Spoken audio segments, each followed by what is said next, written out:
Top quality और consistent performance के लिए सिर्फ सिल्वर पंप नाम याद रखना। इधर सीरिया पर इजरायल के भीषण हमले आखिर क्यों, दमिश्क में कैसे हुआ सर्वनाश, आप देखिए ग्लोबल टेंशन टॉप 9। भीषण विस्फोट के बाद पूरा इलाका थर्रा उठा, कई इमारत तबाह हो गई। धमाके के दौरान पूरी साइट पर धुएं और धूल का गुबार देखा गया। तस्वीरें सीरिया की राजधानी दमिश्क पर हुए इजरायल के हमले का है। इजरायल की एयरफोर्स ने सीरियाई रक्षा मंत्रालय की इमारत पर गाइडेड बम दागे, जिसके बाद कोहराम मच गया। सीरिया की राजधानी दमिश्क में रक्षा मंत्रालय की इमारत पूरी तरह से तहस नहस हो गई, तो इजरायली एयरफोर्स की बमबारी से दमिश्क में सेना के मुख्यालय को भी नुकसान हुआ है। इजरायली वायुसेना के लड़ाकू विमानों ने सेना के हेडक्वार्टर पर कई गाइडेड बम दागे। आईडीएफ के हमलों के बाद चारों तरफ तबाही दिखी।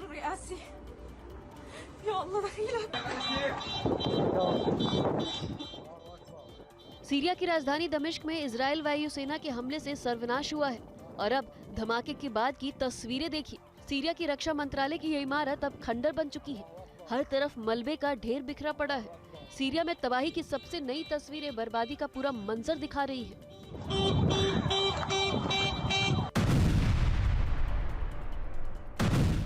सीरिया में इजरायल के हमले के दौरान विनाश ही विनाश नजर आया। सीरिया के नए राष्ट्रपति अल शारा के घर पर भी भीषण बमबारी की गई। अल शारा के घर पर इजरायल ने कई गाइडेड बम दागे।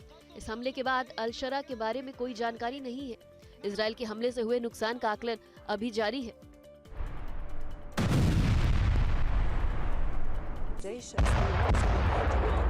सीरिया में इजरायल की जबरदस्त बमबारी की तस्वीर दिल दहला देने वाली है। अब कलेजा चीर देने वाले इस वीडियो को देखिए।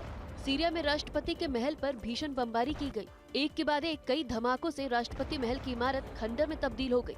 इजरायल की इस बमबारी में करीब 10 लोग घायल हुए हैं।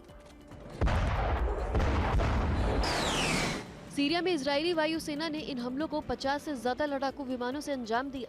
इजरायल के फाइटर जेट्स ने सीरिया में एक साथ कई शहरों में बमबारी की। इस बीच अमेरिका के राष्ट्रपति डोनाल्ड ट्रंप ने सीज फायर की अपील भी की है। उन्होंने इजरायल के प्रधानमंत्री नेतन्याहू से फौरन हमले रोकने के लिए कहा है।